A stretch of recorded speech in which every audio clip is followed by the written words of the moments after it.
Brasil de Fato Podcasts.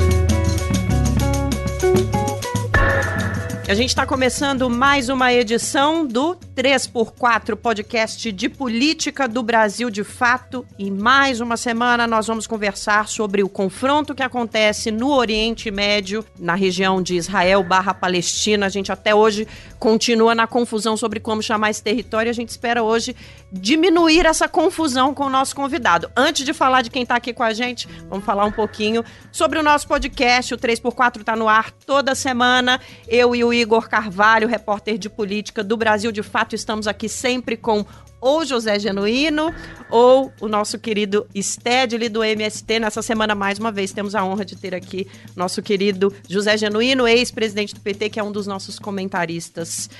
Então, bem-vindo, obrigada pela sua presença. Eu agradeço mais essa oportunidade e estou à disposição de vocês para ouvir aqui as lições do professor. Você vai dizer quem é. E bem-vindo de novo, que bom que você está aqui comigo, Igor, vamos nessa. Tudo bem, Nara? Belezinha. Mais uma semana. Quer apresentar quem está aqui com a gente? Que eu sei que é uma pessoa que é muito sua fonte, hein? Fontes são alguns. O Reginaldo Nasser é um amigo querido. Olha aí. Mas eu admiro demais o Reginaldo há muito tempo. A gente conversa demais sobre a questão palestina, mas também outras. Então, um prazer receber aqui o professor Reginaldo Nasser, professor de Relações Internacionais da PUC São Paulo. Seja muito bem-vindo, professor. Obrigado, Igor, Nara, prazer estar aqui com você, Genuíno. Ele não deve saber, mas já era novinho, sempre uma referência para todos nós que militavam na política. Eu adoro esses momentos do podcast. Com todo carinho, respeito e admiração pelo Genuíno. Gente, vamos lá então. O conflito entre Hamas e o governo de Israel está completando 2 semanas, nesta sexta-feira. Já deixou milhares de pessoas mortas entre palestinos e israelenses. E o que a gente vai ver daqui para frente nesse tabuleiro global? Porque tem muita coisa para ser discutida e muitas potências e nações em desenvolvimento envolvidas nessas discussões. Temos decisões, repercussões internacionais, não só de governos, também sociais, que estão acontecendo neste momento no mundo todo. E é sobre isso que a gente vai conversar aqui hoje, né, Igor? Exato. Professor, estamos assumindo aqui para o nosso ouvinte, gravando esse episódio na quarta-feira, no dia seguinte ao ataque ao hospital em Gaza. Eu queria saber do senhor a dimensão para o futuro da guerra e para a história da relação Israel e Palestina. Bom, em primeiro lugar, tem um atributo assim que eu acho que a gente, é duro falar isso, mas usa para essas questões de Israel e acaba entrando na análise política, é o cinismo. Porque eu diria o seguinte para vocês, se você olhar o que está acontecendo em Gaza desde 2006, é a mesma coisa, igualzinho.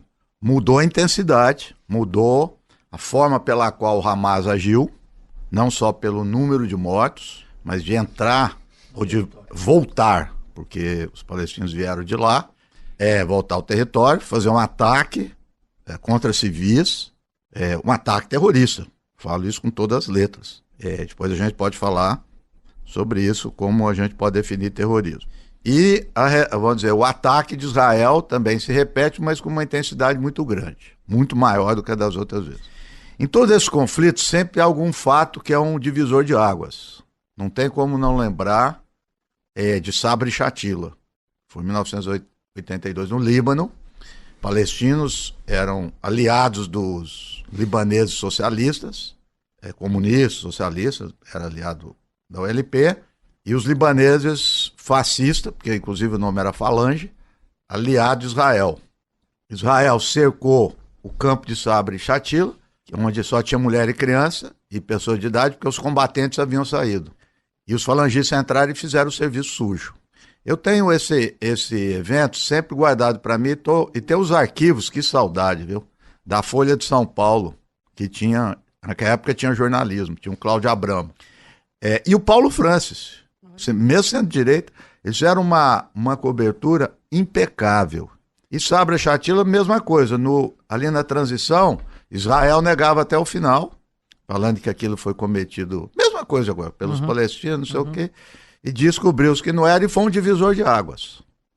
Ou seja, ele se chama porque sempre tem uma linha, né? É interessante isso. Por mais que se mata, faz barbaridade, de repente tem um evento. Então eu acho que ele mudou. Esse evento, ele potencializou algo que já vinha. E que nesse momento é importante. Qual a posição dos governos árabes? Esse eu acho que é o fator mais decisivo nesse momento. Não tem outro. Já estava antes. É isso que eu repito. Por quê? É fato que os governos árabes realmente nunca levaram a fundo a questão palestina. Só retórica. Por quê? Porque eles têm medo da rua árabe, que pressiona. Né? Então, eles têm mudado. Eles mudaram e esse evento não tem como eles voltar atrás. Não tem como. E ali os mais importantes. Ditadura, sei disso. O príncipe da Arábia Saudita matou jornalistas. Estou falando de geopolítica aqui. É a Arábia Saudita.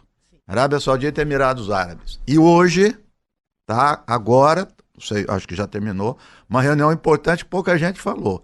Que é a Organização dos Países Islâmicos. Estão reunidos. E vamos ver o que vai sair daí. A turma que deu cano no Biden. Uma parte dela, que é Jordânia, deu cano no Biden, foi Jordânia e Egito. A turma forte é a outra. Sim. E o ataque ao hospital, professor, qual é o tamanho que ele vai ganhar nessa história? Veja, as questões humanitárias já estavam colocadas, porque o pessoal está na rua. Pelo que eu vi, o lugar que teve mais mobilização e fizeram uma movimentação audaciosa foi na Turquia. Eles foram para a base da OTAN, e a Turquia é um país da OTAN. Então, saiu esse divisor. Então, as ruas árabes estão cheias, estão pressionando, e os governos dessas respectivas sociedades têm que tomar alguma coisa. E não vai voltar atrás, e não estão consentindo com isso. Eles não vão ter ajuda militar, não vai fazer nada. Mas a parte econômica aí é fundamental. Professor, e falando com o Genuíno, antes da nossa gravação, perguntei para ele, nesse tempo de vida aí, dessas 3 gerações aí que a gente viveu, se ele já tinha visto alguma coisa tão grandiosa acontecendo, principalmente nessa região, né, Genuíno? Tão grandiosa, transmitida ao vivo e em cores, e tempo real, com um nível de espetáculo que é chocante. Eu não sei se o que é mais chocante para o senso comum democrático, que defende o direito do povo palestino ter seu Estado, seu território, sua nação, é a farsa da mentira de culpar os palestinos pela bomba no hospital, ou jogar a bomba no hospital como um direito de defesa de Israel. É uma coisa chocante. Eu acho, concordando com a análise do professor Nasser, é que a guerra alcançou um novo patamar. Manifestantes pró-Palestina foram às ruas no Líbano, Irã, Jordânia, Egito, entre outros países da região. As imagens da tragédia humana provocada pelo suposto atentado cometido por Israel rodaram o mundo, e a opinião pública se inclinou contra os israelenses. A guerra se regionalizou. Não tem como. Porque tem uma pressão das ruas. A pressão das ruas funciona em 2 sentidos. Primeiro, porque se esses governos de centro e direita não olharem para o povo palestino, vem manifestação contra eles. Segundo, ao olharem, eles se distanciam dos Estados Unidos. Então há uma regionalização. Por outro lado, essa regionalização diz respeito a uma área que ainda é muito estratégica e rica pela sua posição no mundo e pelo petróleo, o famoso petróleo. Nós não estamos falando de qualquer coisa, é a Arábia Saudita, é o Irã. E hoje, a antiga União Soviética, hoje Rússia, tem uma situação de melhores relações lá do que quando era a União Soviética. Com certeza. É muito mais, por exemplo, com o Irã, com os países ali que tem relação com a Arábia Saudita, o acordo da Arábia Saudita com o Irã. Patrocinado pela China. Então, a geopolítica mundial se deslocou para aquela região. Nesse sentido, por incrível que pareça, não sei, aí o professor que conhece mais, se os palestinos, se os militantes do Hamas, que a gente sempre condena a violência contra civis, eu não uso o termo terrorista, eu condeno a violência contra civis. Se eles tinham essa dimensão de como eles colocaram no xadrez da geopolítica um nível de tensionamento que botou a causa palestina na agenda. Boa pergunta, isso professor. Eu acho que sim. Eu acho que esse foi o primeiro objetivo. Sim. Porque a Arábia Saudita, como o Genuíno estava falando, ela já vem há algum tempo estreitando as relações com a Rússia.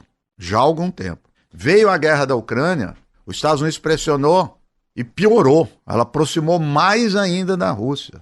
Eles que determinam hoje a quantidade de petróleo a ser produzida e vendida no mercado internacional. Os dois são da OPEP. Além da Arábia Saudita, o outro maior aliado da Rússia são os Emirados Árabes. Então isso eu já venho observando porque traz uma realidade diferente. Os dois têm base militar americana, Emirados e Arábia Saudita. Recebe bilhões de dólares em armas, mas não estão seguindo os Estados Unidos. E agora distanciaram mais ainda. Então, ó, esse eu acho que é o fator, vamos dizer, mais importante no momento. Que é onde está segurando Israel. Porque os tanques estão parados lá, é por isso. Entendeu? Agora, existe uma certa preocupação de manter uma certa temperatura para evitar o avanço do Hezbollah, por exemplo. O senhor acha que chegou num limite em que esses grupos que são independentes vão começar a agir e vão começar a atacar o território israelense? Por exemplo, é possível imaginar que o Hezbollah tente entrar por terra? Bom, o Hamas, o objetivo era esse. A Arábia Saudita, o Netanyahu foi para os Estados Unidos, na reunião da ONU, mostrou o mapa que há a conexão Índia, Arábia Saudita e Israel, para contrapor a China, Ásia Central, Irã e Turquia. Esse é o jogo. Então a Arábia Saudita estava entrando no processo de normalização com Israel. Acabou, voltou atrás. Era o objetivo do Hamas. Colocou na agenda, já não tem razão.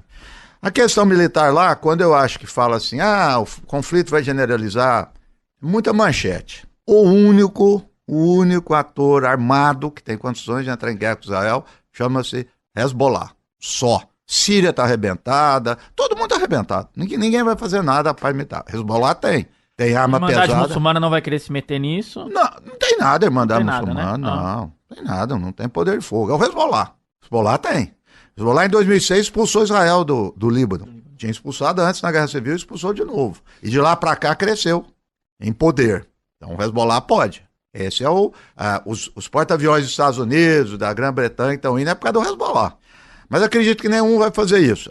Acredito assim, a gente sempre fala do possível provável. Possível é improvável, mas pode acontecer. Não estopim, isso entra. Mas eu acho que estão nesse estado de tensão. E o Hezbollah também faz esse jogo para também deixar Israel nessa decisão. Se ele entra com tanque lá, o Hezbollah ataca. Que é a probabilidade, para ele abrir outra frente, né? Então o Hezbollah sim, outros ninguém, tem mais ninguém no Oriente Médio. Israel atribui o lançamento do míssil à Jihad Islâmica e a Jihad e o Hamas atribuem ao Estado de Israel. O senhor já conseguiu ler pistas aí do que aconteceu? E não seria a primeira vez que Israel diz que não lançou um míssil e depois tem que admitir publicamente que, olha, na verdade fomos nós. Sempre é assim. Israel... O exemplo que o professor citou. Sabre Chatila? Sabre Chatila. Sim, Sabre Chatila é a marca disso. Israel tem uma área de comunicação que é onde está as maiores mentiras e fake news do mundo. E em hebraico é Hasbara. Eles instruem todo mundo, o mundo inteiro. Você vê um cara que está no Twitter falar a mesma coisa que um diplomata e que um professor analista numa TV brasileira. Mas ontem um influencer ligado ao governo de Israel se apressou A autoridade palestina compartilhou um print de tela de um tweet atribuído a um porta-voz de Israel, do governo israelense, dizendo que havia terroristas naquele hospital e que Israel havia atacado o hospital e que havia matado muitos terroristas. E esse tweet teria sido apagado depois. O governo de Netanyahu se manifestou horas após o bombardeio, informando que a análise de imagens da Al Jazeera provariam que o ataque partiu da Jihad Islâmica, grupo armado que atua dentro de Gaza, que teria disparado um míssil que falhou. No entanto, os vídeos usados tinham uma inconsistência. O horário marcado nas imagens é 18 horas e 59 minutos. O hospital foi bombardeado às 19 horas e 50. Então o cara pôs uma comunicação dizendo que havia um hospital, que era esse que estava abrigando o Hezbollah. Ele tirou. A outra foi o seguinte, divulgaram, né, um míssil tal, caindo, e aí o repórter do New York Times viu que não batia a hora. Tiraram de novo. Aí puseram uma gravação esdrúxula. Você acha que o Hamas, a Jihad, todo mundo sabe que Israel tem os maiores aparelhos de vigilância eletrônica do mundo. Eles conversando no celular. Pelo amor de Deus, gente. Que isso não tem sentido nenhum. E há uma coisa de senso comum. Quem é que está jogando bomba e míssil na região do hospital? O Israel. Já tinha jogado 3.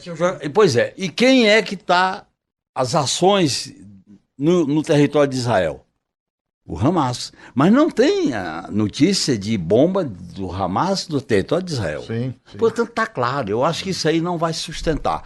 E o Biden comete vamos dizer assim, uma atitude medíocre, vergonhosa, que é dizer que foi o outro lado. Foi outro a outra time, equipe. outra equipe. Como é que quer dizer, está tratando o ataque a um hospital, morte de 500 pessoas, o outro lado. É como você está na polícia, dizendo, é o outro lado que está querendo esse projeto. É um nível de descaramento. As pessoas perderam a noção. Os seres humanos viraram coisa. Esse é o problema grave do nível de radicalidade que está esse confronto. Só para a gente registrar aqui quais são as posições oficiais dos governos hoje sobre esse ataque que matou quase 500 pessoas num hospital na cidade de Gaza, de acordo com a autoridade palestina. Informações, inclusive, que vêm do Ministério da Saúde de pessoas que estão no território, o ataque veio de Israel, né? E Israel traz aí todas essas narrativas que o professor acabou de relacionar aqui muito bem, e o ônus é de quem fala, né? Então tem que comprovar. Realmente, Genuíno tem razão. Os bombardeios estão acontecendo em Gaza por parte de Israel até o momento, né? Então, ficamos não teve bombardeio, nenhum erro desses bombardeios atribuído ao Hamas ou atribuído a Jihad. A outra é a intensidade da bomba, que estamos falando. Não tem essa intensidade. Pois é, eles não têm essa arma. Inclusive o Hezbollah não tem essa potencialidade, como eles estão dizendo, né? Mas, professor, só para deixar nosso ouvinte na mesma página, que eu tenho visto na cobertura dos canais de notícias aqui no Brasil, colocando como um aliado do Hamas na região para combater Israel. Quem é a Jihad Islâmica? Bom, antes disso, eu acho que tem uma questão antropológica. Eu, como sou descendente libanês e árabe em geral, se você tiver um grupo de 3, vai ter briga entre eles, né? Mas se você tiver alguém do outro lado, um inimigo comum, eles se aliam. Então a Jihad é um grupo que cresceu como o Hamas e outros a partir de uma situação de opressão e miséria. Em Gaza. E vem se mostrando a uma competição para se mostrar quem é que defende o povo palestino, né? Então se você olhar no dia a dia, por exemplo, do Hamas administrando Gaza, ele não tem tanta popularidade. Toda vez que tem conflito, tem um pico. Porque é um povo que não tem força armada. Essa é a questão. A Autoridade Nacional Palestina tem polícia. E é uma polícia também, pois pode reprimindo a Palestina. Então não tem uma força armada. Então esses grupos foram surgindo, tinha algumas divergências táticas. É preciso dizer também que dentro do Hamas há divergências. O chamado grupo militar cresceu em relação ao grupo político, né? Então esse é o ponto. Como qualquer outra organização, Genuíno, mais velho que a gente aqui, vamos por lá, o IRA, ETA, claro. Qualquer lugar do mundo, um quer negociar aqui, o outro quer agir ali e tal. Então eles têm essas coisas, mas tem um ponto em comum, claro, que é a defesa do Estado palestino e o uso aí da força como resistência, né? A gente quer conversar um pouquinho sobre qual passa a ser o papel das superpotências a partir deste momento. O que é que você vê se avizinhando, professor? A gente já falou um pouquinho sobre Rússia, China, Estados Unidos, e a gente vai falar da nossa posição também. Mas como as superpotências devem se comportar aí? No segundo dia desses que teve ataque, quando me perguntaram, eu disse assim, vai continuar tudo dantes como no quartel do Abrantes. Porque fiz a seguinte análise, que não reproduziria a correlação de alianças da guerra da Ucrânia. Por quê? Porque Israel é um bom parceiro da Rússia, além do que tem um fluxo entre as suas elites muito grande, elite judaico-russa e tudo. Israel é um grande parceiro da China também, e o maior de todos é a Índia. Então, eu disse o seguinte, daquele momento, não vai fazer isso, ninguém e tal. Só que passou a linha, como nós falamos. Passou a linha, agora já é outra coisa, né? Então a Rússia, a China, o Putin deu uma declaração dura contra Israel. Sim, e ligou, sim. e ligou pro Netanyahu. Isso é política internacional, Sim. entendeu? Então, a China e a Rússia, eles vão querer tirar, assim, proveito o seguinte sentido, porque é muito interessante, né? A faixa de Gaza é do tamanho de Parelheiros e provoca tudo isso. Então, a questão palestina é uma questão simbólica no mundo árabe e muçulmano muito importante. Então, se a China, se a Rússia conseguir articular isso, eles saem maior. E os Estados Unidos já estava em baixa na região, desceu mais, entendeu? Então, esse encontro do Biden com o Netanyahu não é para nada. Tem um outro encontro, só me permite, é rápido, que foi muito significativo. O Blinken, o secretário de Estado, foi lá, passou em 6 países árabes. E eu vi quando ele desceu do avião para voltar para Tel Aviv, o cara dele, assim, tava deprimido, assim, tava um negócio assim. Aí ele reuniu com o Netanyahu. Quanto tempo durou a reunião? 9 horas. 9 horas.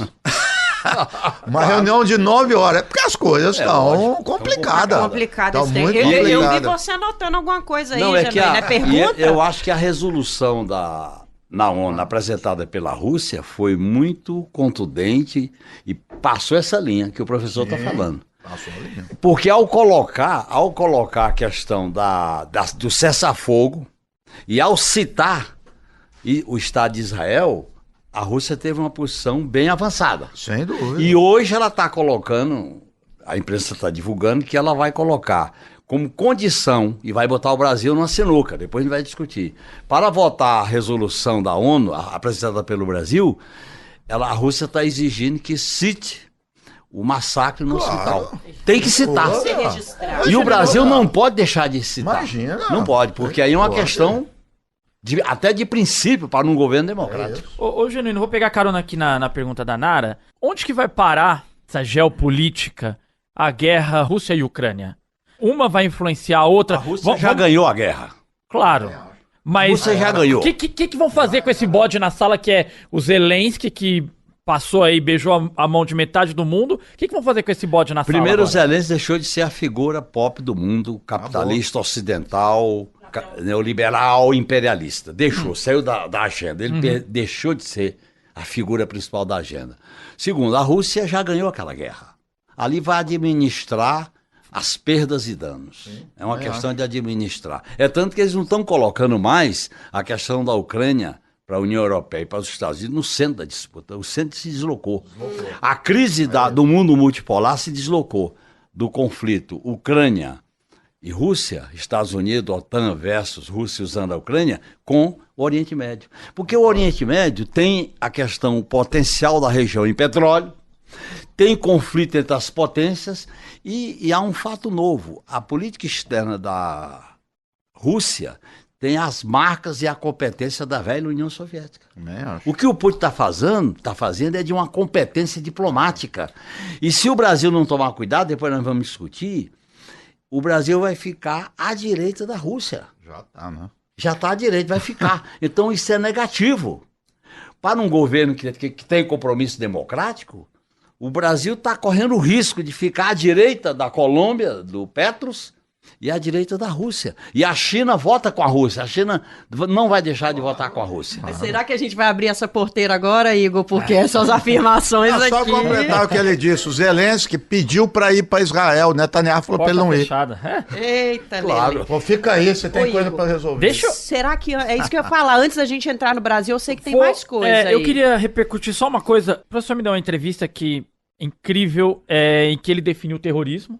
Se puder depois dividir com o nosso ouvinte. Sim. Mas o senhor estava falando também sobre o Acordo de Abraão, né, que foi costurado Sim, pelo governo sim. do Trump e que estava aproximando os países árabes de Israel. Sim. Para onde vai esse status, tá, desse acordo agora? E qual é o tamanho do impacto que essas mobilizações gigantescas que nós estamos vendo no mundo árabe, qual é o quanto elas mobilizam os governos? Bom, aí o Genuíno sabe disso, chamada correlação de força, que os analistas perderam essa variável agora de análise. Correlação, essas mobilizações têm que continuar. Eu vou citar o Marrocos. O rei do Marrocos, eu ia já usar uma expressão aqui de traíra, mas vamos lá. O rei de Marrocos é o mais próximo de Israel. Marrocos teve 500 mil pessoas na rua. Foi um dos maiores o Marrocos. É um negócio assim extraordinário. Então você vê o disparate dos governos e as ruas. Os governos que aderem mais, as ruas se afastam. Né? Tem uma lógica nisso. Eu acho que esses acordos vão passar por um problema grave. Quem entrou nesse acordo é Marrocos, Egito, Emirados Árabes. Você vê, o Egito já está no BRICS. Então, o BRICS veio corroendo esses acordos e a questão palestina vai jogar ele pro lixo. E esse é o desespero também do Netanyahu. Claro. Entendeu? De política internacional. E só para completar, eu acho que a gente precisa ter cuidado com as análises. E eu falo isso tranquilamente que eu, aqui no Brasil, destoei um pouco disso. O Trump é um bobo e tal. O Trump teve não concordo com ela, estou dizendo assim. Ele teve política para o Oriente Médio. O Biden não tem. Hoje isso é consensual nos Estados Unidos. O Biden é manutenção da ordem ali. Que ordem? Ele quer manter Israel. Ele não pensa... da ordem de... Porque, veja, a ideia de ordem é de equilíbrio. Uhum. Você não é Israel a todo preço e largar a Arábia Saudita e Emirados Árabes. É isso que ele está fazendo. Então ele não tem. O Trump tinha, porque ele costurou muito bem isso com esses países árabes. Que depois, é o Acordo de Abraão. Coisa de Abraão. Que é grana, dinheiro, que está falando aqui. Claro. E outra coisa do Golfo. Dos 10 maiores fundos de investimento do mundo, não é só petróleo, 5 estão lá. Estão lá. Olha o que eles estão investindo no futebol. Sim. Olha o que eles estão investindo em empresas. Olha o que eles estão investindo em presentes.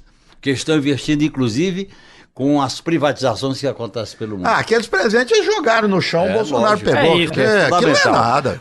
O problema... A questão palestina traz com radicalidade, de maneira mais explícita do que no caso da Ucrânia, que era uma guerra dos Estados Unidos, OTAN versus Rússia, usando a Ucrânia como bode expiatório, a questão palestina coloca o problema nacional, a defesa do território, do Estado Nacional para o povo palestino. E essa questão vai permeando de maneira transversal uma região que tem problemas da questão nacional não resolvida. E, portanto, vem contradições entre os governos, inclusive os moderados, e vem um potencial de mobilização, mobilização popular. Vai vir um processo de mobilização, inclusive na Europa, que já está começando. E eu espero que o meu partido aqui no Brasil comece a tomar a iniciativa de promover, com os demais partidos de esquerda, movimento, mobilizações de defesa dos direitos do povo palestino. Essa questão nacional é o centro dessa disputa geopolítica. A Nara tem uma pergunta, eu vou dar só uma dica pro nosso ouvinte. O professor Nasser falou do Marrocos, das manifestações, que procurem vídeos da torcida do Raja Casablanca. Sim. E recente, não sei se você ouviu os jogos da semana passada, milhares e milhares de torcedores no estádio, as bandeiras da Palestina. Então, procurem imagens recentes. Não, eu tô achando incrível que vocês estão facilitando demais o nosso trabalho de condução dessa nossa conversa, porque a gente queria muito falar sobre qual é o possível peso dessas manifestações populares que podem, sim, já tomaram conta, inclusive, do, entre aspas, mundo ocidental. Isso também é um componente novo, esse apoio à territorialidade palestina, professor? Não é novo, mas ele está intenso. Citar o caso da França, por exemplo, que às vezes fala da Palestina, tudo, é Palestina, mas a França, os 6 milhões de islâmicos que tem lá, são descendentes de argelino, tunisiano, marroquino. Então aí tem uma coisinha que as pessoas esquecem, chama-se colonialismo. Agrega isso, é colonialismo na veia, na pele. Ele vota porque são pessoas humilhadas cotidianamente na França.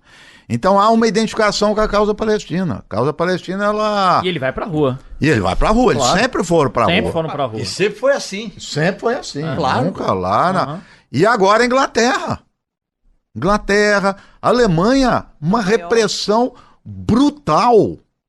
A Itália, professor. Itália. Então, assim, o Genuíno tem razão. Eu tenho essa visão também. De articular, porque veja só, a Palestina é um laboratório. É um laboratório. Para quem? Para a repressão, para a opressão e para o tipo de capitalismo e para a resistência. Por isso que a gente olha para lá.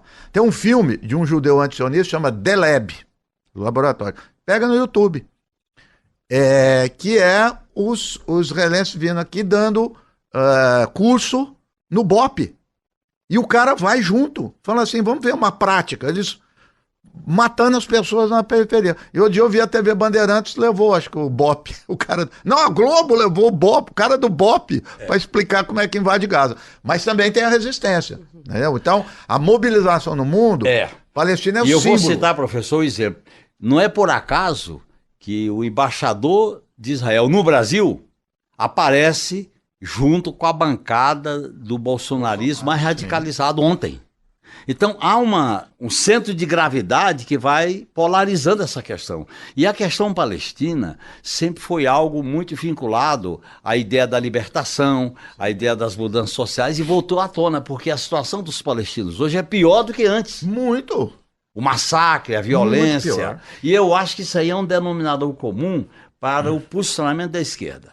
Ser de esquerda hoje no mundo é estar do lado dos palestinos. Sempre foi. Sempre foi, agora é mais evidente. Eu sou de família árabe. Na minha família, meu pai era comunista, meus tios, tudo.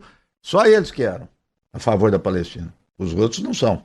E dos meus primos, eles que ouçam, e todo mundo. Ninguém está nem aí, só eu na família. Professor, a gente tem visto muitas manifestações, algumas inclusive de ódio a judeus, mas muitas manifestações críticas nesse momento aos judeus. É possível que a sociedade, porque a gente sabe que também está dividida politicamente e nem toda ela apoia o primeiro-ministro e os ataques de agora, é possível colar essas críticas do mundo à figura do primeiro-ministro? Uma família, uma pessoa, né, um judeu chegar e falar assim, nossa, o mundo parece que está mais descontente conosco e isso é culpa de nosso querido Netanyahu. Isso! Dá para fazer isso? Isso existe, professor? Eu acho que tem uma sobreposição de coisas aí. Existe um antissemitismo. Isso é real. E, infelizmente, nessas situações vão começar a aparecer. Por vários motivos, inclusive o antissemitismo ele vem da extrema-direita. E o nosso Netanyahu, há um tempo atrás, chegou a se aliar com antissemitas no leste europeu, da Polônia, da Hungria. Ou seja, eles reconhecem o Netanyahu não como judeu, como extrema-direita. Como também a esquerda sempre fez, reconhece na questão judaica ou não, ser de esquerda ou não. Não importa se é judeu, Sim. ou se é árabe, o que quer que seja. Então eu acho que essas identificações, elas existem e cabe a questão de cultura política, a gente difundir isso, esclarecer isso. Dentro de Israel, tem organizações judaicas antisionistas importantíssimas. São os que eu mais admiro, porque eles devem sofrer demais na pele. Imagine a repressão, o preconceito. Eu vou além, imagina como é desprogramar a propaganda no próprio cérebro para chegar ao posicionamento crítico. Não, e a perseguição. É. Eles são perseguidos. São perseguidos pelo mundo inteiro.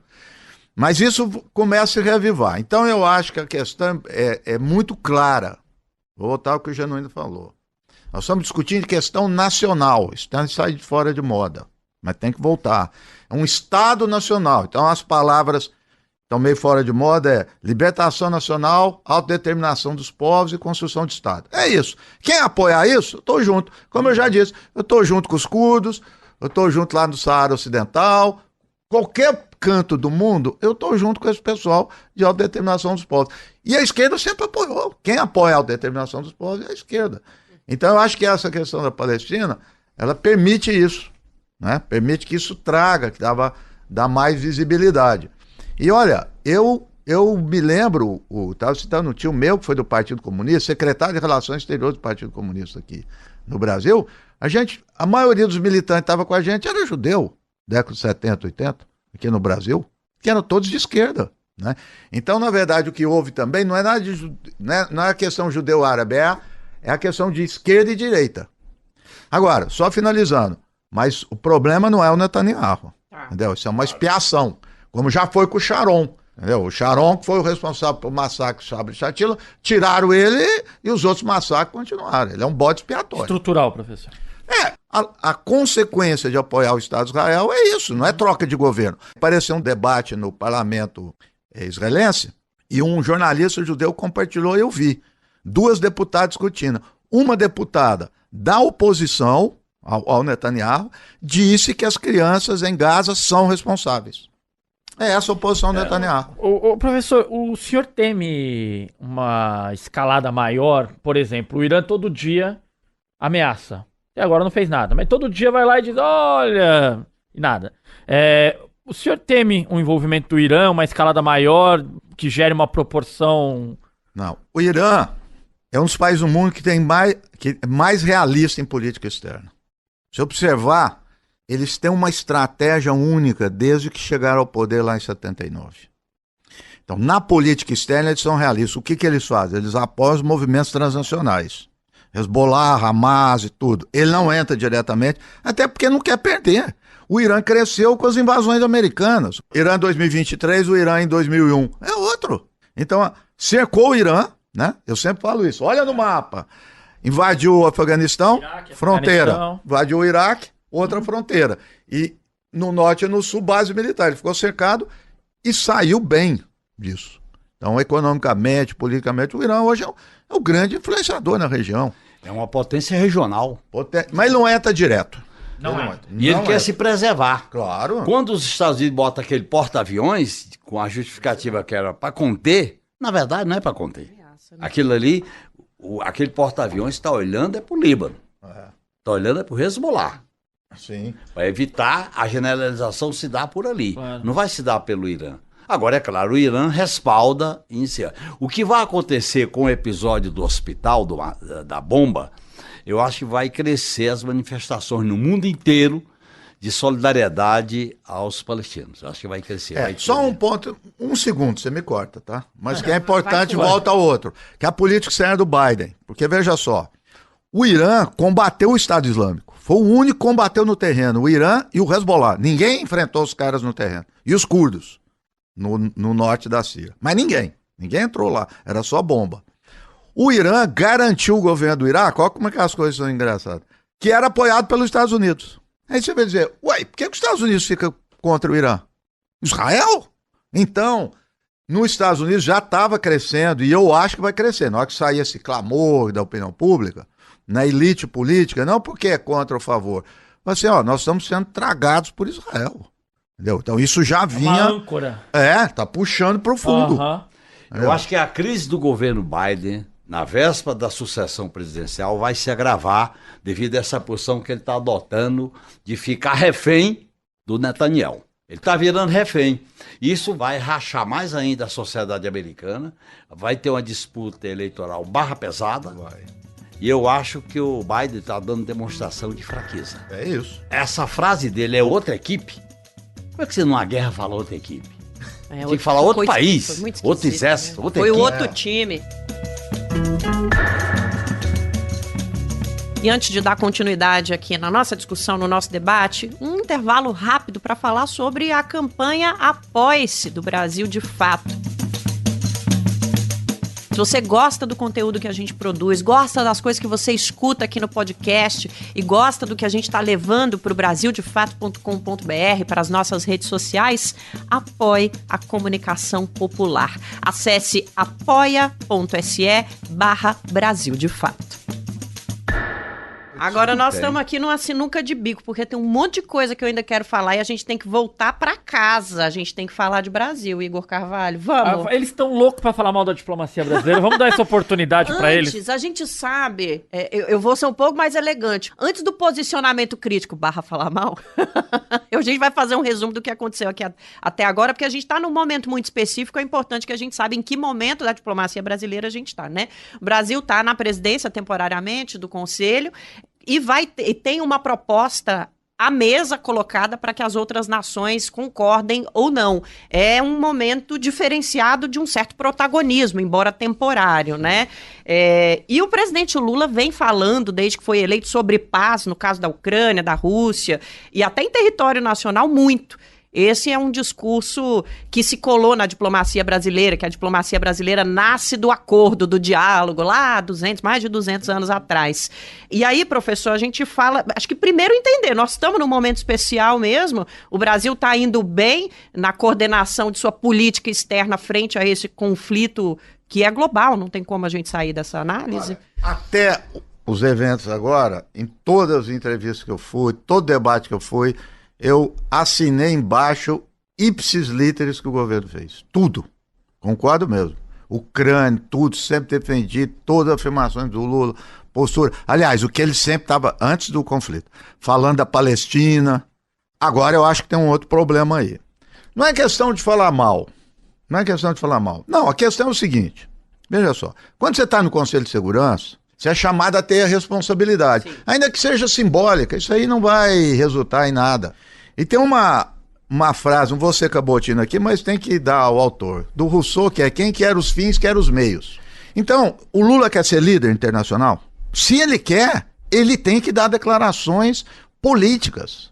Se ele não quer, ok, tudo bem. O Brasil está gerindo lá para cumprir o direito humanitário, que é pouco e é muito. É pouco nesse sentido que eu estou falando, porque ali o Conselho de Segurança é um órgão político. É muito fácil a situação que está Israel fazendo. Realmente é importante que se cumpra o direito internacional humanitário.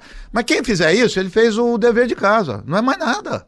Então, o Brasil até esse momento se rebaixou, mas não tenha dúvida nenhuma. É fato, não é falando mal.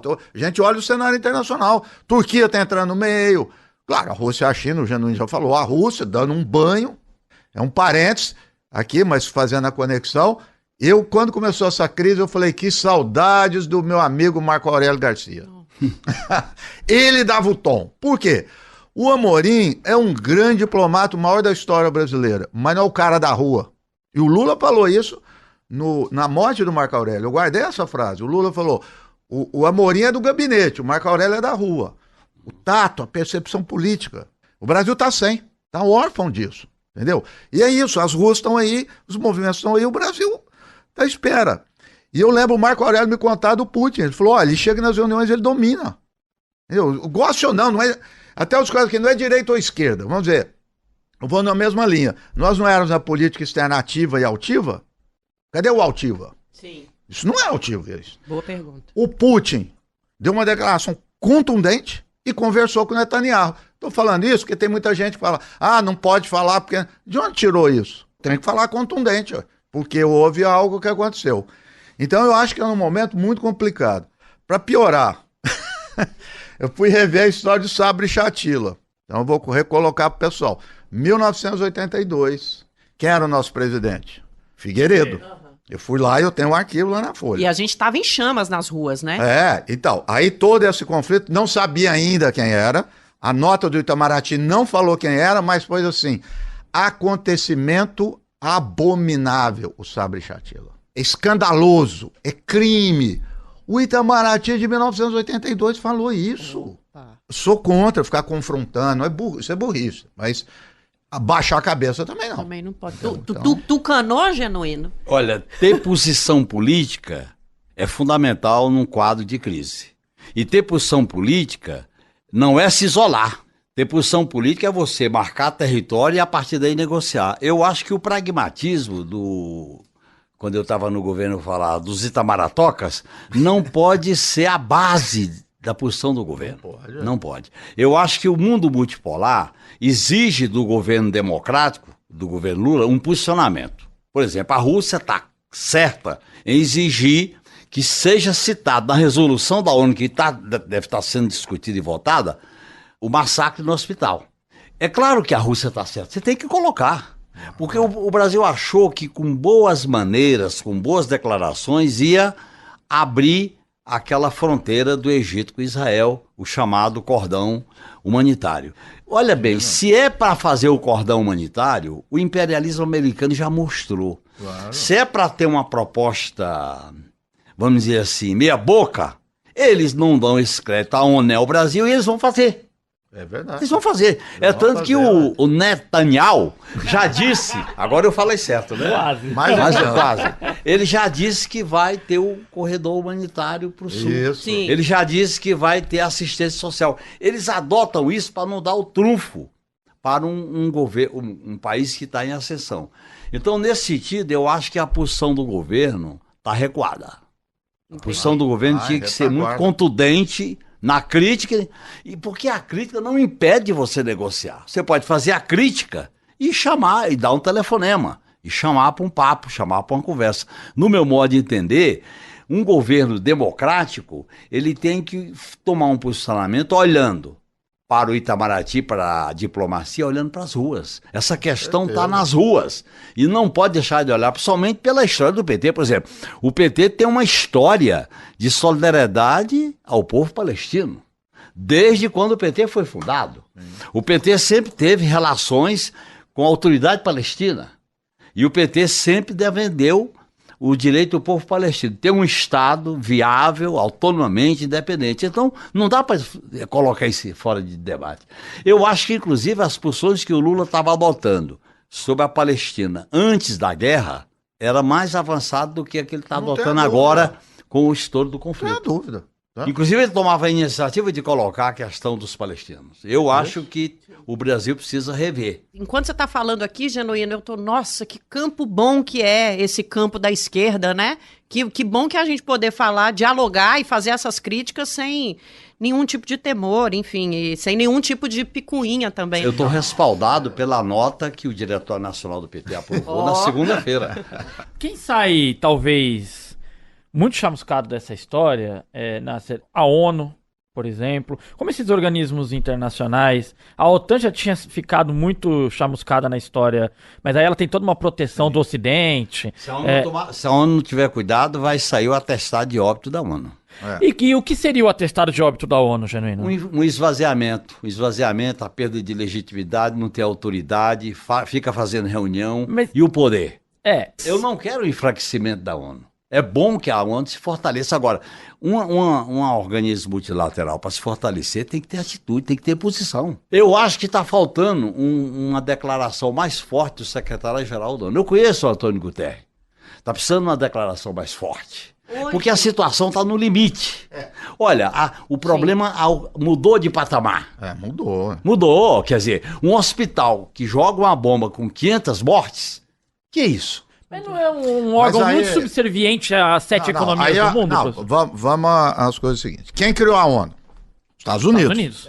Porque ninguém nem imaginava criar a ONU, nem a Inglaterra queria. E quando criou, você tem a ONU, você tem várias agências da ONU, você tem o Conselho de Segurança, a Assembleia Geral e as agências, que cuidam de refugiado e tudo. Então, aquilo que eu estava dizendo, a ONU tem um aspecto de direito humanitário que é muito importante manter.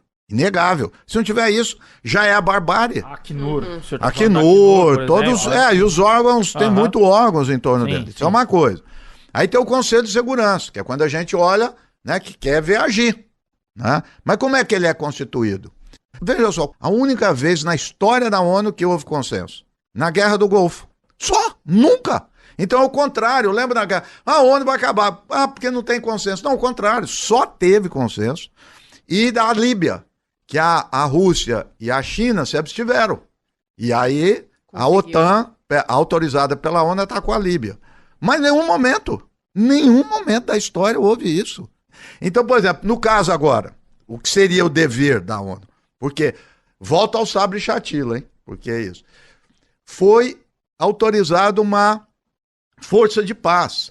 É isso que eu ia completar que o Lula devia fazer agora. Não vai ser aprovado. Nunca foi discutida a possibilidade de uma força de paz na Palestina. Nunca. Nem colocaram. Que é a regra geral. Você tem um conflito, vai ter o cessar-fogo, você coloca uma força de paz. Os capacetes azuis Capacete da ONU, azul, a Força Multinacional. O Haiti eles querem. Exato. Que não tem nada a ver, porque é conflito interno. É briga interna, eles querem, ele manda lá para fazer bonitinho no Haiti. Que foi a única coisa também que eu fui contra a política externa do Lula. Mas agora era força de paz. Sim. Ninguém fala, ninguém toca no assunto. E as grandes potências enviar tropa. Não tem outro jeito, ó. Mas eles não fazem isso. O Genuíno falou lá de abrir o corredor. Você acha que tomando um chazinho ou tomando um uísque com o Netanyahu, ele vai autorizar isso? Batendo papo? Vamos sentar, vamos ler o Kant e o Rousseau e tal. Não é, né, gente? Isso envolve força. Força material, envolve interesses, envolve ameaças. O outro lado só cede se ele sentir que perde. Claro. Israel precisa saber que vai perder. E se a comunidade internacional não impor uma derrota para o Estado de Israel, vai prosseguir o massacre. Essa é a grande ameaça que nós estamos correndo sobre o futuro da humanidade. Ou contém a violência, o direitismo, a arrogância, ou então nós vamos ver fatos mais graves. Tem muito assunto ainda pra gente Vai conversar. ficar uma hora Daria aqui pra ainda. ficar, mas nós vamos ter que encerrar e vamos pedir pro nosso convidado fazer considerações finais antes da gente ir falar um pouquinho de cultura, para dar até uma respirada melhor aqui no nosso podcast. Embora essas considerações finais que o Genuíno improvisou aqui, sem a gente nem pedir, foi uma análise incrível. Obrigada pelas palavras, Eu inclusive, assino embaixo, viu, cara. companheiro? Eu chamo ele de Obrigado, professor, ele professor. não gosta, professor. Ele fala, não sou seu professor. Então tá, vamos lá, companheiro. Professor, por favor, obrigada pela presença e as considerações do senhor sobre tudo isso. Não, eu acho que o Genuíno pegou essa parte aí final, que eu acho que tem um momento, eu não sei explicar o porquê, mas teve essa despolitização nossa aqui, e um despreparo para as questões internacionais, tanto no nível governamental como social, né? E para saber, primeiro, o terreno que você está pisando, a chamada correlação de forças, para saber quem são os aliados, quem não são, como é que você começa a operar. Ou seja, você tem que ter muito claro, né, esse quadro, e o quadro está cada vez mais complexo. Entendeu? Então você tem sistema de alianças diferentes, você tem questões regionais. Mas, de toda forma, por que nós estamos aqui, se a gente pensar, né, que detonou isso tudo? Né? Massacre. Então, há uma questão que atinge o brio de todo mundo. Não é possível. Diante de massacres, diante disso, nós temos que ter uma proposta política. Claro, interromper o massacre, isso é óbvio. Isso não está no campo da política, isso está no campo do bom senso, do humanitário. Mas a gente tem que ir além, que é isso que a gente está pedindo aqui, ir para o campo da política e ter uma proposta, ter uma visão, uma inserção no mundo. E o Brasil tem todas as condições para isso. Os governos, o povo no mundo, até então, está vendo o Lula como um líder do sul global. Claramente, ele é o líder. Precisa tomar cuidado, ainda dá para consertar. Se ele não consertar isso, eu acho que ele vai cair desse pedestal. E agora é a hora de parar um pouquinho de falar sobre essa conjuntura internacional e esse confronto colonial que está atingindo mentes e corações no globo inteiro. Esse momento de falar de cultura é bom para a gente dar uma amenizada nos nossos ânimos, porque falar de guerra é sempre muito pesado. Então vamos abrir primeiro com o nosso convidado. Qual foi a dica de cultura que você trouxe, professor, para a gente hoje? O filme Pra Onde Vão os Passos. Lindíssimo e triste, que é sobre Gaza. Porque um problema é o seguinte, muito se fala da Palestina e pouco de Gaza. Gaza só aparece nesse momento. É uma série de entrevistas de uma jornalista que fica em Gaza, conversa com as crianças e tudo. E tem várias cenas chocantes. Uma das mais chocantes é que uma criança de 5 anos, ela começa a conversar e ele pergunta se tem outro lugar do mundo que tem palestino como ele. A repórter fala, tem vários lugares do mundo e tem na Cisjordânia. Ele falou, onde é que fica isso? Cisjordânia é do lado ali. Ela explicou, aí ele disse assim, por que é tão perto e a gente não pode ir lá? Aí ela explicou a questão de Israel. Aí a outra que ele perguntou, eles falam como a gente?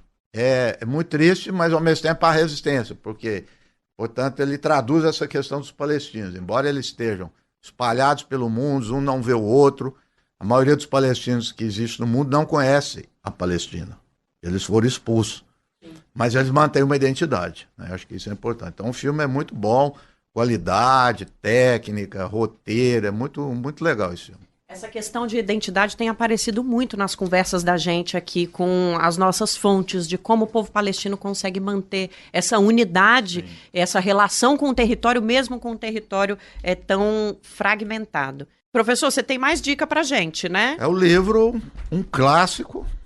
O historiador é o maior sumidade no mundo da questão palestina, é um judeu, antisionista, Ilan Pappé. Esteve aqui no Brasil várias vezes e esse livro dele foi traduzido. Tive a felicidade e o orgulho de participar da mesa que foi e é a limpeza étnica na Palestina. Ele tem documentação farta, exaustiva, detalhada de quando foi criado o Estado de Israel. Que é algo também que os chamados sionistas de esquerda não gostam de falar, eles só olham de 67 em diante, né? Então esse livro merece, o Ilan Pappé ele escreve muito bem, muito fluido, muito, muito rigoroso com as fontes, e ele foi expulso de Israel e mora na Inglaterra. Ele vem sempre aqui no Brasil e esse livro foi traduzido, uma boa tradução, e merece. E a gente quer recomendar também o podcast do professor Palestina em Transe, do Grupo de Estudos sobre Conflitos Internacionais, coordenado pelo professor Reginaldo Nasser, na PUC São Paulo. Esse podcast traz uma visão crítica sobre a questão Palestina e Israel, a partir de aspectos históricos e contemporâneos. Então, se você gostou dessa pequena amostra que a gente trouxe aqui no 3x4, se prepara, porque é material de muita qualidade, vale a pena conferir. E eu passo para o nosso querido comentarista da semana, companheiro genuíno. Qual é a sua dica cultural? Olha, de a hoje? minha dica cultural é apenas uma, que é um livro que tem muito a ver com esses assuntos que a gente está discutindo, que trata entre a Primeira e a Segunda Guerra Mundial. Antônio Gramsci, o filósofo político, é muito bom, é uma tese de doutorado de um jovem intelectual da universidade, acho que do interior de Minas Gerais, eu esqueci o nome agora. E ele coloca toda a história dele, a história política do Antônio Gramsci, vinculando com as posições que ele adotava naquele período que preparou a ascensão do fascismo da Itália, naquele processo que antecedeu a Segunda Guerra Mundial. E tem todo o debate que ele trava com a Internacional, o debate com a orientação do Estado na Terceira Internacional. É um livro muito interessante que tem esse nome, O Filósofo Político. E você, Igor Carvalho, trouxe o que para nós? Eu vou abrir, vou inaugurar, viu, Letícia? Letícia é nossa produtora / roteirista aqui, fazer algo inédito. Vou mandar um beijo ao vivo pra minha tia, pra minha mãe. Toda sexta elas... Minha mãe e meu pai vai você? Elas nos escutam. Olha. E minha tia é muito fã do Genuíno. Opa, muito obrigado. Meu pai um abraço também. pra sua Inclusive, eu tia. estou devendo o livro da sua filha pra ela, porque ela desde que... Então na próxima eu trago. Então pronto, ó, ficou aqui a promessa Tá. pra Ana na Eu próxima. vou trazer o livro da minha filha. Então- Felicidade Fechada. Então pronto. Eu vou mandar um beijo também pra Marina e pro Rafael Piva, Marina Mata, Rafael Piva, que trarão o primeiro netinho do professor Reginaldo Nasser em breve aí nas próximas semanas. Nos próximos dias. Próximos dias. E Nara, depois desse monte de beijo, eu vou indicar, também seguindo a linha de indicações sobre Gaza, Em Estado de Choque, Sobrevivendo em Gaza sob Ataque Israelense. É um livro de um jornalista, Mohamed Omer. Até onde eu sei, ele era um colaborador do New York Times, justamente sobre questão palestina. São crônicas que ele escreveu durante o ataque de agosto de 2014, agosto, se eu não estou equivocado, né, professor? 7 semanas, Israel matou 2.200 palestinos em Gaza, e no intervalo desses ataques, na pouca energia que tinha, ele ligava o notebook e escrevia crônicas sobre o que ele estava vendo nas ruas de Gaza. É um livro forte, é um livro, em vários momentos, triste, mas eu acho que é um livro para quem... Eu tenho me impressionado muito com a falta de empatia que eu tenho visto, principalmente na cobertura do noticiário com a questão palestina. E aí esse livro aqui eu acho que é um pouco importante para que as pessoas entrem um pouco naquele universo e entendam Nós estamos um pouco vivendo do que... jornalismo de guerra pró-Estados Unidos e pró-Israel na TV aberta. É uma Mas vergonha. olha, eu acho que vale até a gente falar um pouco disso aqui, né, Igor? 30 segundos para os nossos colegas, se tem alguém nos ouvindo. Gente, mais sensibilidade, mais humanidade. Nós estamos fazendo uma cobertura em que 500 pessoas estão morrendo em segundos. Num hospital. Não dá pra gente assistir TV e ver os nossos colegas endossando, diferenciando, classificando humanos. Este pode, este não pode, tá? Dá vergonha, né? Igual, Isso é racismo. colegas. E usando o conceito Racismo. Por de favor. qualificar o Hamas como terrorista para justificar tudo O que é feito a seguir? que o Estado de Israel está gente, fazendo. a Tudo. gente Inclusive, precisa- todo o noticiário começa. O atentado terrorista do Hamas. Eu Você queria, Nara, só fazer um reparo. Eu fiz, dialogando com a professora da USP, eu citei um livro que, na verdade, eu quero corrigir. Não é Segredos Invisíveis, é Segredos Não Revelados. Não revelado. Dos dois filósofos que orientaram o judaísmo, Maimonides, e Avezói, do Segredos. islamismo. Segredos Não Revelados. Então, se você googou e não achou, da semana passada pra cá, foi por Agora isso, é viu, Foi por Carol? isso que eu Agora errei você vai e tô achar. pedindo desculpa. Bom, gente, eu tenho 2 dicas culturais, nenhuma delas tem a ver com o nosso assunto. Uma delas eu vou manter minha tradição de ser pop rasgado aqui. Semana passada, numa tentativa desesperada de tirar esses assuntos aí da nossa semana da minha cabeça, eu sentei e assisti um reality show da Netflix brasileiro que chama Ilhados com a Sogra. Pelo título, eu imagino que todo mundo que tá nos ouvindo tá falando, Nara, do que você tá falando? Gente, é incrível. Sem brincadeira.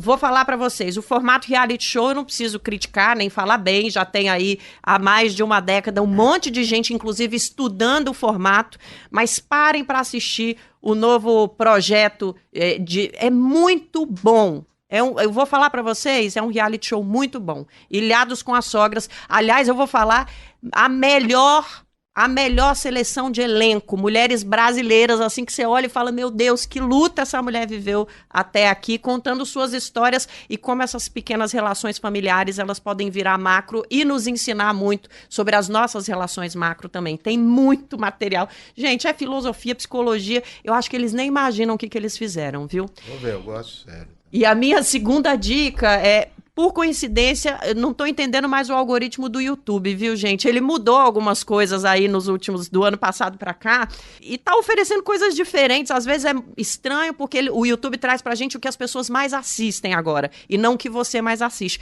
Mas por uma curiosidade maluca, apareceu o História do Brasil, documentário gravado pelo Boris Fausto algumas décadas atrás, baseado no livro dele. Tem 3 horas de duração, são vários episódios, e eu tô desde domingo também, a cada meia hora, eu tô lavando louça, eu tô lavando roupa, eu coloco o professor Boris Fausto para falar. Que aula! E, gente, não é para assistir, mas são só 3 horas, o Boris Fausto não simplifica demais. Simplifica, mas você aí, já tem os elementos, você vive a história do Brasil, então assiste o professor Boris Fausto falando sobre essa nossa trajetória de mais de 500 anos, para a gente começar a entender melhor o que está acontecendo agora também, inclusive na política internacional. É incrível, professor Boris, com aquela voz calma, com aquela lucidez que faz muita falta na história, na produção de conhecimento da história hoje no Brasil. Ainda mais com essa ascensão da direita aí no mundo todo. É isso, pessoal. Encerramos por aqui? Encerramos. Já que eu tô pela lei do afeto, distribuindo beijos, vou mandar também um beijo pra Lê, que faz aniversário domingo. Nossa produtora. Feliz aniversário, parabéns. Vou mandar um beijo pra todo mundo que tá lá em casa ouvindo também. Meu pai também é fã do Genuíno, entendeu? Minha companheira, pra gente é o auge, a Nara conversar com o Stedley e o Genuíno na vida dela, entendeu? Então, um beijo pra todos. Bom, vamos encerrar por aqui, então, o nosso podcast de hoje. Semana que vem tem mais, a gente espera a sua companhia. Muito provavelmente, nós vamos ter que retomar em algum momento essa temática do confronto colonial, porque é o tema realmente que está movimentando o mundo. Vamos falar mais da nossa participação brasileira nessa história toda. Então, obrigada pela companhia. Obrigada, Genuíno. Muito obrigado. Obrigada, professor Nasser. Obrigado, é um prazer.